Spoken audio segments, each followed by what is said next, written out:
আসসালামু আলাইকুম রহমতুল্লাহ। কেমন আছেন বন্ধুরা সবাই? আজকে আপনাদেরকে দেখাবো খুবই নামকরা একটা কোম্পানির ইউনিভার্সিটি এবং মসজিদ। আপনারা সবাই জানেন এটা হলো ইউনাইটেড ইউনিভার্সিটি, ইউনাইটেড গ্রুপের একটি প্রতিষ্ঠান আর কি। তো এখানে ইউনাইটেড গ্রুপের একটি প্রতিষ্ঠান, ওনারা মসজিদ করছেন, খুবই সুন্দর একটা মসজিদ। আপনারা এর আগেও দেখছেন হয়তো। আজকে আমি যতটুকু পারবো আর কি আপনাদেরকে দেখাবো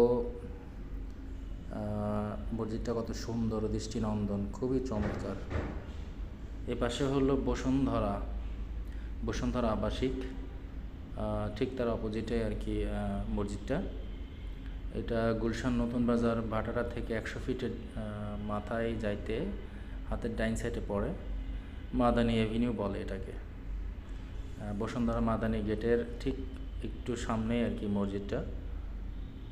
খুবই চমৎকার একটা মসজিদ, খুবই দৃষ্টিনন্দন একটা মসজিদ।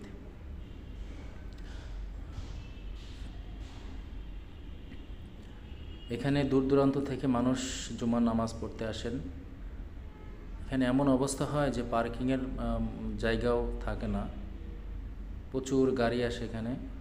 অনেকে হেঁটে আসে, অনেকে মোটরসাইকেল নিয়ে আসেন। মসজিদের পাশে অনেক সুন্দর ডিজাইন করা। এটা মূলত কাবা শরীফের আদলে করা হয়েছে, কাবা শরীফের ডিজাইনে আসলে মসজিদটা করা হয়েছে। এটা মসজিদের সামনেই ইউনাইটেড ইউনিভার্সিটি, তার পাশেই ইউনাইটেড হাসপাতাল, তার পাশেই ইউনাইটেড মেডিকেল কলেজ। খুবই চমৎকার। এটা হলো মহিলাদের জন্য, আন্ডারগ্রাউন্ডে মহিলাদের নামাজের জায়গা রয়েছে। এখানে মহিলারা আসলে এখানে নামাজ পড়তে পারবেন। আসলে এখানে দেখে আসলে কিছু বোঝা যাবে না। ইনি হলেন আজকে জুম্মার মেহমান, শায়েখ ডাক্তার ইয়াসির কাদরি।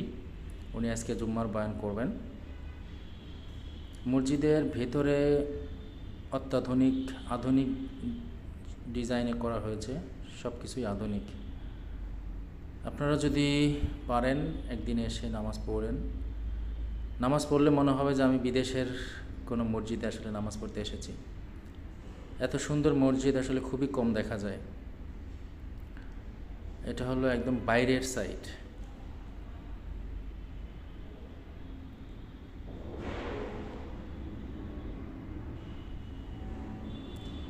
এটা হলো দোতলা, মোট 1 2 3 তলা মোট।